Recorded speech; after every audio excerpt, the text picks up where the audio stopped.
You're on your way to an island. Yes, another island. Sorry, Melville. Well, it actually used to be a valley between the mountains, but it's mostly flooded now. That probably happened long before the founder came here, though. Another legacy of our ancestors. Do me a favor, will you? Look for another one of the founder's labs. We can't get back into the megastructure without getting to the third site in the north, but I need more information to make more fixes.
Yes? The data stream overloads? Yes, they could. There are safeguards to prevent that from happening, but these aren't exactly carefully controlled circumstances. It's hard to predict. Our brains are absurdly complicated, which is why it's so hard to make more of us. Maybe she just got sick of things breaking all the time. As far as I can tell, anything, which is insane. I used to think it was the only safe way forward. Keep things simple and under control. Now I'm not so sure that ever made sense. She's so innocent and full of wonder, it should make me want to retch, metaphorically speaking. But I'll admit, she's sort of charming.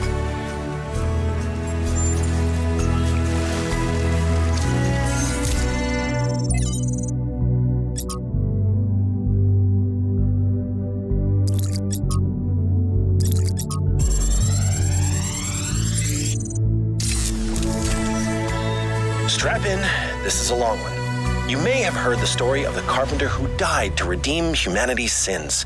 It's a powerful story, bittersweet, very human, and I just want to tell you that it's true. He was a real person, and his name was John Carpenter. He was born in the year 1948, and he was the coolest filmmaker to ever walk the earth. From Halloween to The Thing to They Live, the totally underrated In the Mouth of Madness, mind you, he just made classic after classic. All of his movies, really fun, really atmospheric, but also really smart. Even when they were goofy, most directors would kill to have made just one of those movies. And what did he get for it? A big, fat truckload of nothing. Well, less than nothing. The studios, the critics, even the fans, they hated him. The Thing, okay, for example, which is about as perfect a movie as you can make, completely torn to shreds. And his career never really recovered.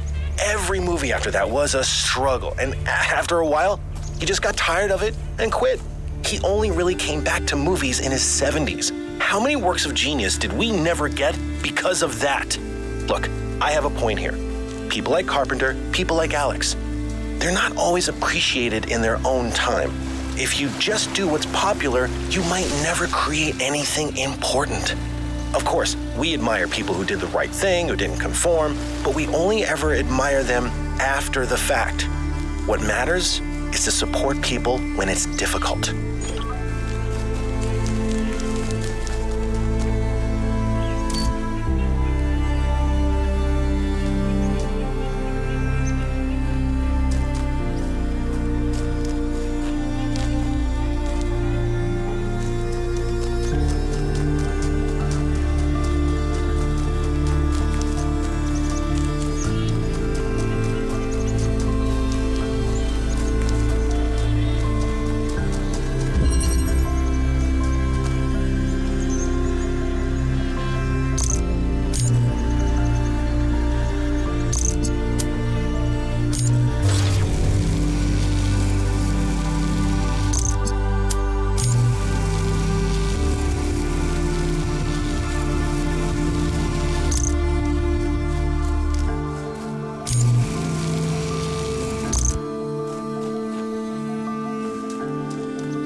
Before we built New Jerusalem, we used to explore just like this.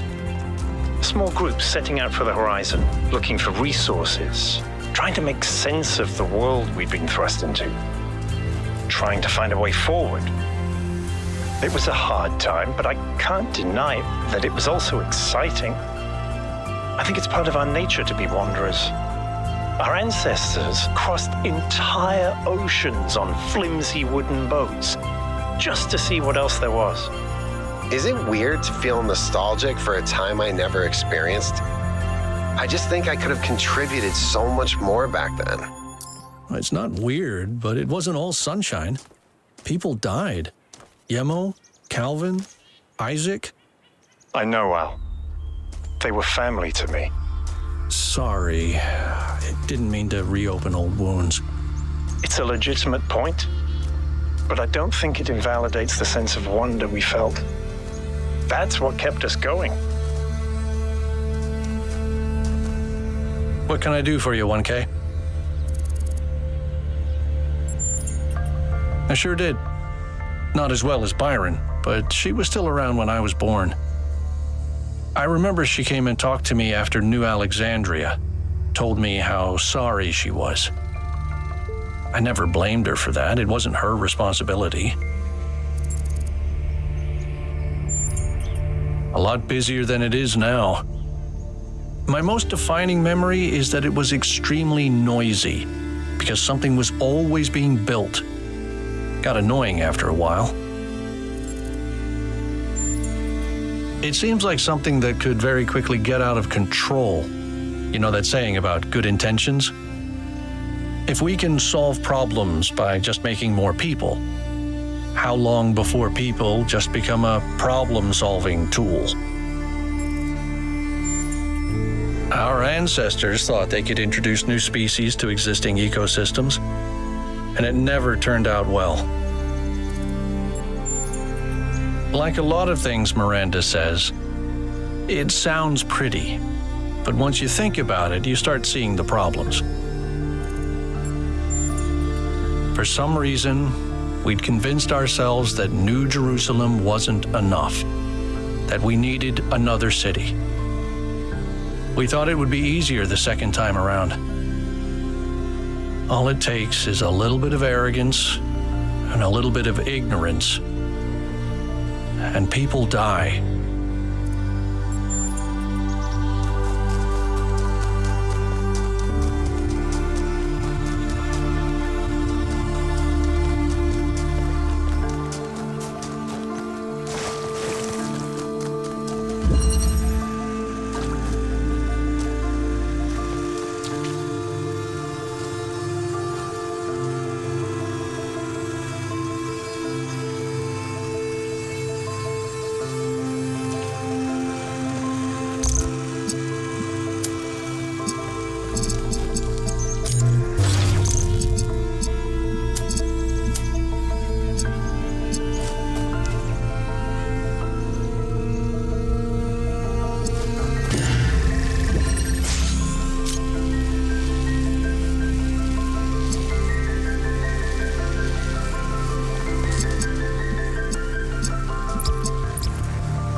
I've been wondering, what made our ancestors settle in these God-forsaken places? It can't have been easy with those frail, squishy bodies of theirs. What makes a caveman go, yes, this frozen hellscape is where I want to live out my days? You think Byron was right? Is it in our nature to be wanderers? How drab. But you might very well be right. Our ancestors didn't have a lot of choices, and they had to be pragmatic. All right.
There's so much history here that we can't see.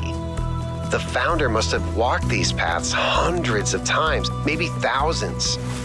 Miranda must have stood right where we're standing. This all looks alien to us, but it must have been familiar to them. If this was their home, where are they now? They must be inside the megastructure, waiting for us to pass the test. It's the only thing that makes sense.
Not all things must be balanced. When good is weighed against evil, tip the scale.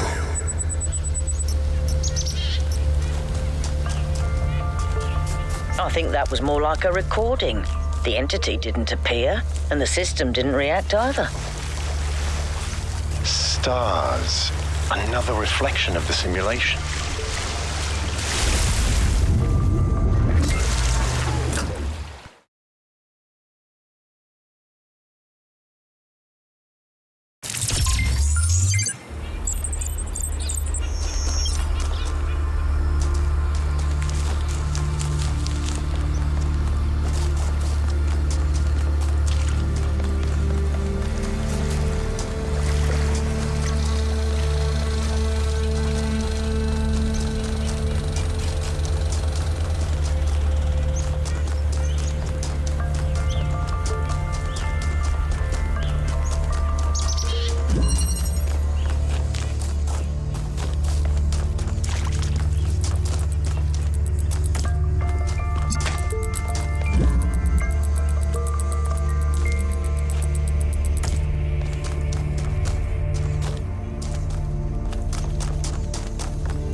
Well done, 1K. Keep going.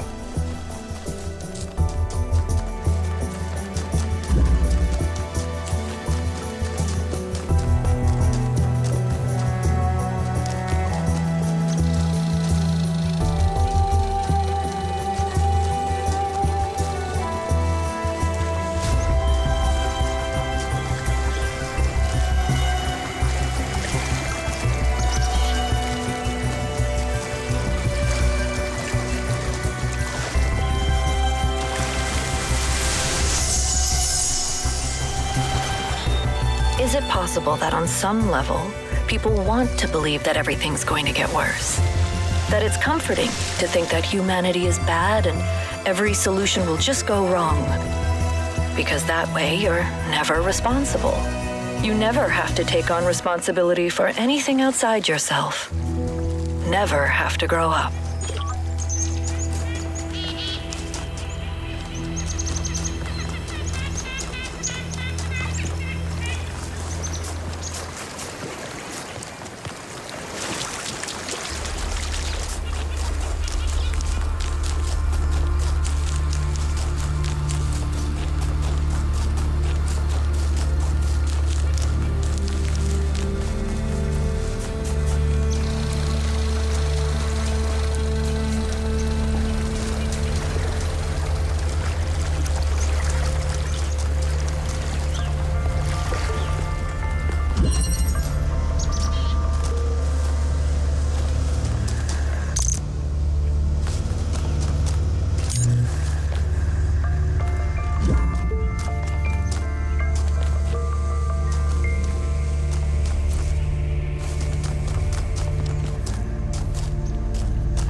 is it now? Why did you upload a picture of your hand? Why do you care that my hand is in the picture? Your hand isn't in the picture, it is the picture. I like it. It's very artistic. Let's stay professional, everyone. It's not right to make fun of Melville's comically absurd inability to take decent pictures. She's a hyper-advanced humanoid machine, not a photographer. You'll pay for this, Byron.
Good.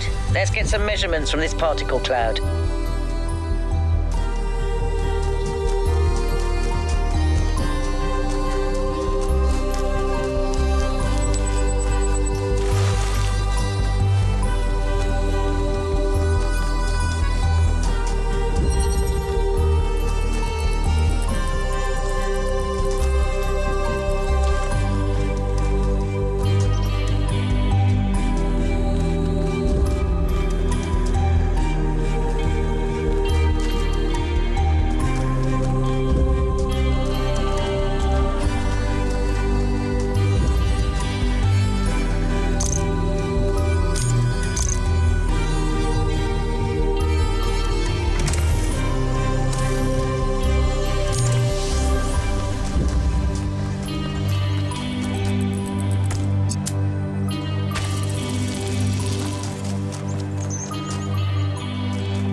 most foolish illusions that commonly persist is that nature is a victim and humanity is a perpetrator. This can only be the opinion of someone who has not witnessed nature at first hand, who has not seen its immense and awe-inspiring baseness. Nature is mindless chaos and eternal conflict. A system of predation and consumption whose perfect cruelty can only induce a terrified and unwilling admiration. Nature is our most powerful and least honorable enemy. A beast that consumed every last one of our ancestors and will consume us just as quickly if we are not successful in our struggle with it.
This is where they must have lived.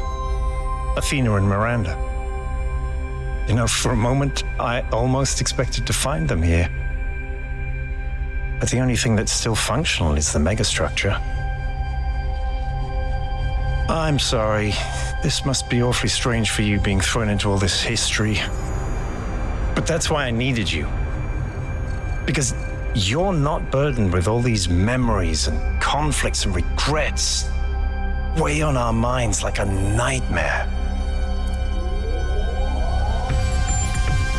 Our civilization is caught in a loop, 1K. We freed ourselves from the simulation, but now we're trapped again, and it's our own fault. We're afraid of taking responsibility, afraid of growing up. Instead, we make up some capitalized words and build up all these myths around them. Nature, balance, the founder, the goal. We're afraid to face the randomness of the cosmos, but equally afraid to imagine a better world. So we're stuck. I've been trying to find a way out for years.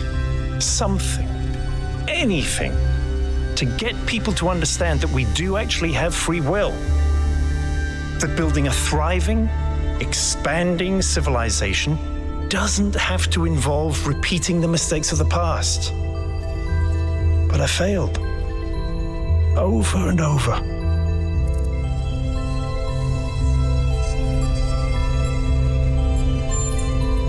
Because for some reason, people find it easier to cling to cynicism and self-hate than to actually have hope. Because believing the worst about ourselves, calling ourselves sinners and fools, somehow still seems wise. Yes, because this is something unexpected, an anomaly. Everything we found on this island challenges who we have become. It shows us that different answers are possible, and maybe that can break people out of the loop. All we need is a spark. Maybe that's why she made all this, the puzzles, the towers. A way of jolting us out of our complacency. Thank you, 1K. I hope so too. We might be wrong, but let's be optimistic. Now, let's see what else we can find here.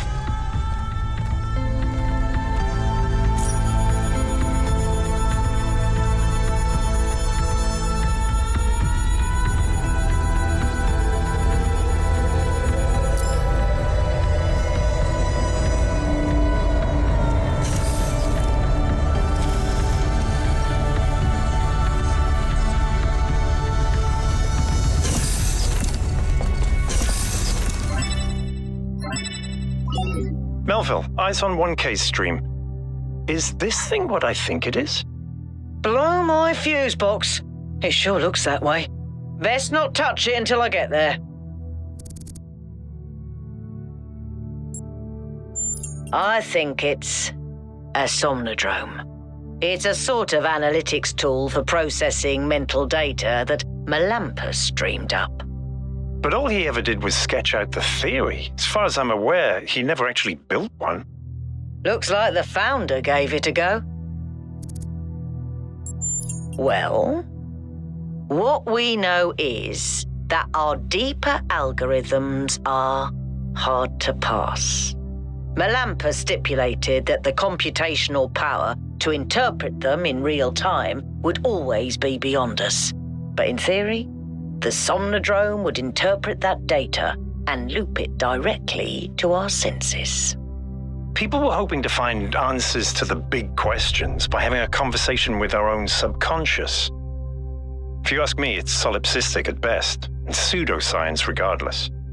That may be. But if the founder figured it out, then that device could be an extremely important discovery.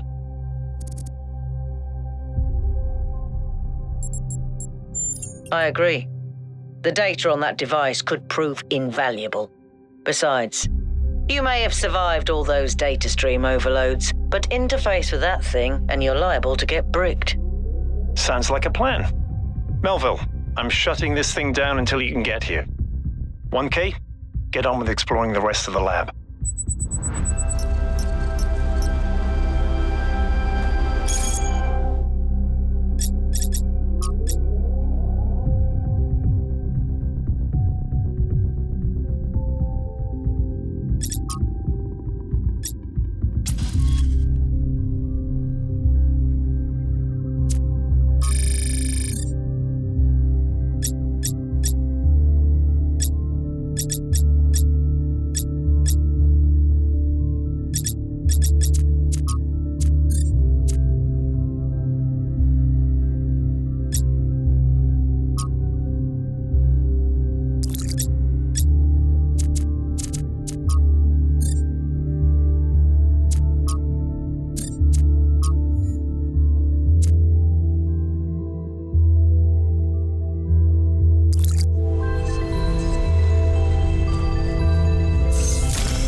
singularity sustained itself longer this time.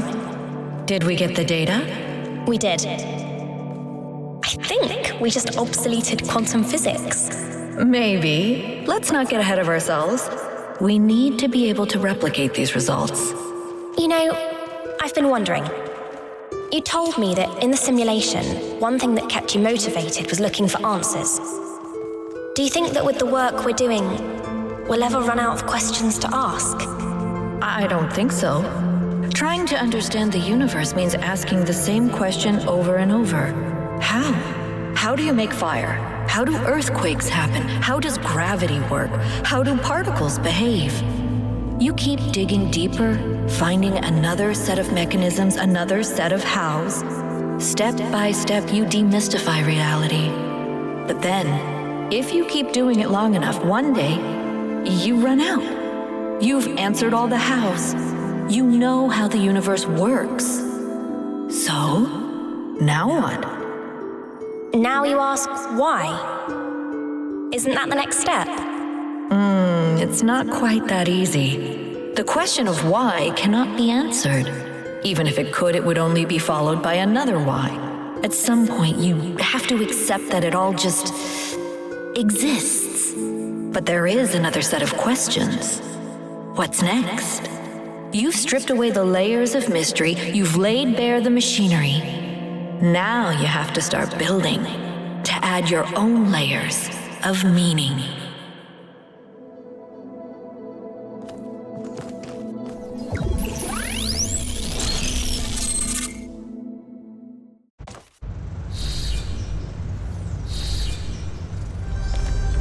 Are you okay? You overloaded again. Yes, I saw. It came through on your stream. Strange to hear her voice again. But that was her. The way I remember her. The real Athena. Not this imaginary founder.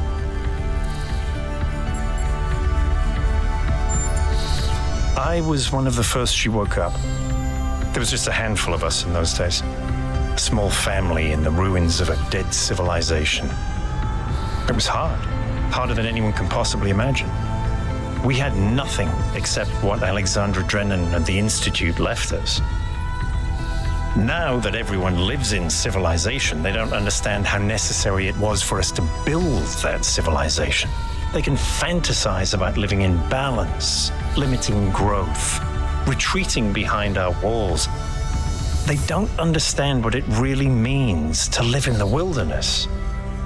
How close we came to not making it. How many people we lost. Yema was just the first. But Athena understood. She believed in humanity. She believed in us. In the inherent value of consciousness. Her dreams were so much bigger.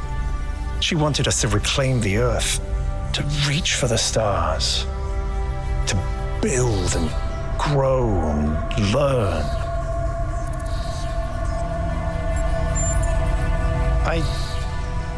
I don't know. I understand why she became frustrated when the city started thinking more about itself than about the future. It was frustrating for all of us. But we were still fighting for that future together. What I don't understand is why she didn't tell me. If she came here to do all this, why didn't she bring me along?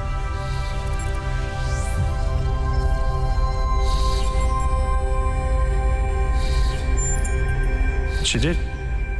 She must have. I just don't understand. But if all this is a test, maybe there's an answer waiting for us in the megastructure. Speaking of which, let's get back to exploring. Melville should have reconnected the next station by now.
Hey, 1K, what's up? I'd never heard of it before, but it sounds fascinating. I mean, imagine exploring a place inside yourself that you didn't even know existed. Might really give you a new perspective. Or it might be really stupid, but it's probably cool. I don't know. It all looks pretty abandoned to me. But maybe it is all a test. I don't know. Sometimes I'd like to believe that everything happens for a reason, that there's some external force that gives us purpose and meaning. But then I think about all the horrible things that happen to people, and I can't accept that those things were meant to happen, that they couldn't have been avoided. So in that sense, I agree. We should find our own meaning. But to be completely honest, I find it hard to just impose meaning on the world. I'm not as driven as someone like Byron. I feel more moved by Miranda's recordings than by my own ideas.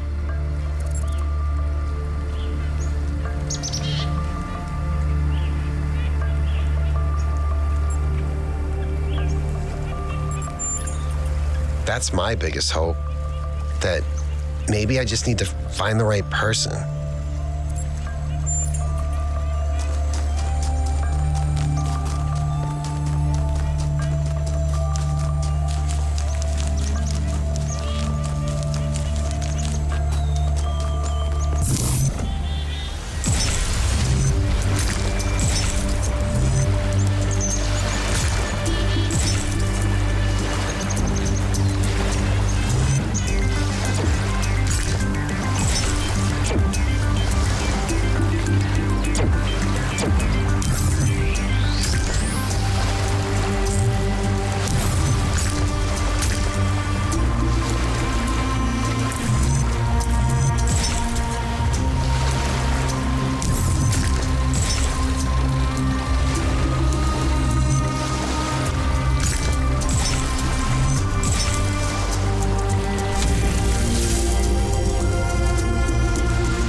Sometimes it seems the only choices we have are renouncing civilization or mindless expansion. But that's not the only path forward. Embracing deliberate control over nature doesn't have to mean destruction. We are a species of artists and artisans, blessed with the ability to transform the raw material of the cosmos into new and better shapes. Shapes that have meaning. With our technology, we can take this chaotic world, so full of suffering, and turn it into a work of art.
creature of clay, you have taken another step towards the flame.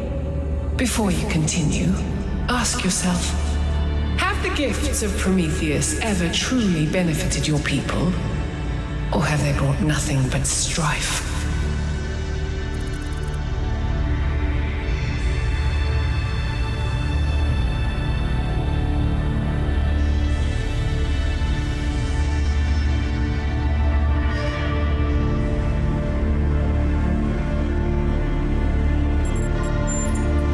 And you will repeat your mistakes until they destroy you.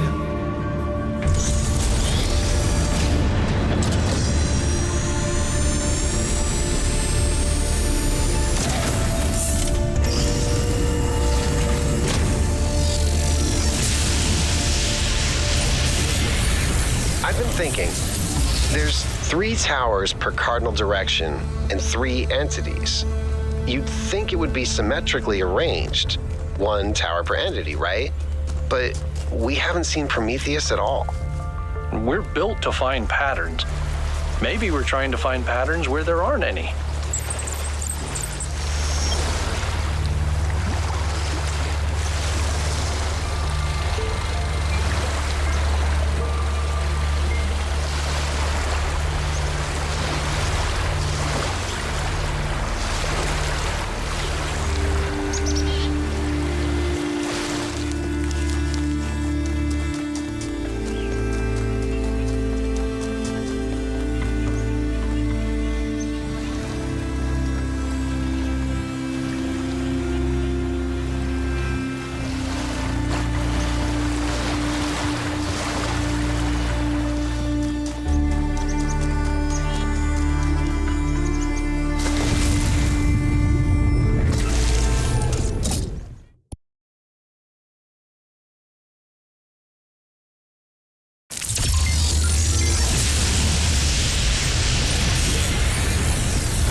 Every answer leads to another question.